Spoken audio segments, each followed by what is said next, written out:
Let's talk about the new Marvel show that just came out January 9th of this year, 2024. Echo. Echo. Echo. Echo. Echo. Echo.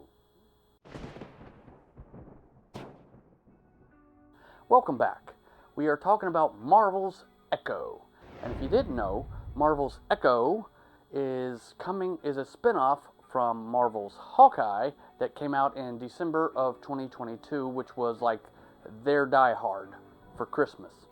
Now, Echo, the first episode is basically just a huge wrap-up of Hawkeye, what led to what the first episode is, okay? So it shows her father getting killed in Hawkeye. It shows her shooting Kingpin in the face, and it shows her growing up a little bit, okay? So when they were promoting this, we were like, they said, Kingpin is in the show. Daredevil is in this show. And we're like, oh, okay.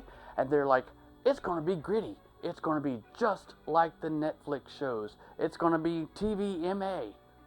Now, watching this, I did see that it was a lot more gritty. There was a lot more deaths and blood to it, and, hardcore, not hardcore action, but there was a lot of hardcore deaths that you're like, ooh, man, okay. And there was a lot of action to it, but it didn't really grab you and pull you in. It wasn't a show that you're going to be like, oh man, you have to watch this. If you haven't seen it, you really got to get to it. No. This is a little below mid-grade, okay? Basically, this show is what they're calling a Marvel Spotlight show. 5 episodes to just kind of catch up and see who the character is. And they threw in some superpowers for no reason.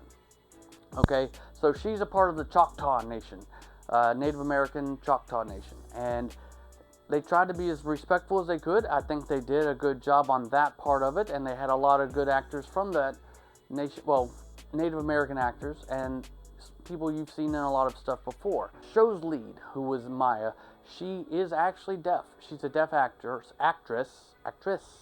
and when you see her, she's actually signing, and so Kingpin actually shows this really cool technology at one point where he puts this contact in her eye that is like showing when he's talking, it's hands doing the signing for her. That's really cool if that actually exists. I hope so. Now, speaking of Kingpin, you're like, wait, she shot him in the face. How is he back? And the quick answer to that is, it's Marvel. Alright, so you see him in a bed, getting his eyes getting better, and it's some sort of technology, and they don't actually explain nothing, which is par for the course for Marvel. Now, something else is they put Daredevil on all the posters and stuff, and you're like, oh, Daredevil's going to be a big part of this. And Daredevil was in this for maybe a minute and a half out of 5 episodes. Just kind of a letdown. This series is really just talking about how this character learns to grow from her time in New York when she comes home to Oklahoma, and they have this big powwow that's going on, and she's trying to be a better, well, no, she's not trying to be a better person. She's growing in front of her eyes in this show. And Kingpin tries to recruit her back into his stable, and she doesn't want to go. So you think she might kill him again? I'm not going to give anything away. She doesn't, because we have to have him for Daredevil Reborn. And really, all this show is it boils down to the end credit scene of this show where you see Kingpin. This is all spoilers, so if you don't want to watch, turn away, turn off, pause it, whatever. But this is all it is. It's just to have Kingpin Vincent D'Onofrio's Kingpin look at the TV and see that, oh, I'm going to run for mayor of New York. That could set up all kinds of things. You could bring the Defenders back in. You could bring Luke Cage back in, Jessica Jones, Daredevil, of course. Hell, bring Spidey back in because he's going to be a ground level hero now. So let's hope that that's what this is actually building towards. if you have to watch it, it's not horrible, it's not bad, but you're not going to really care one way or the other, and that's okay.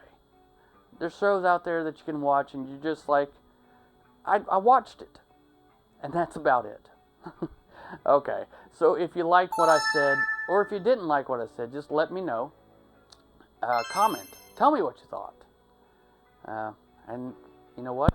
Hit that little subscribe button too while you're at it.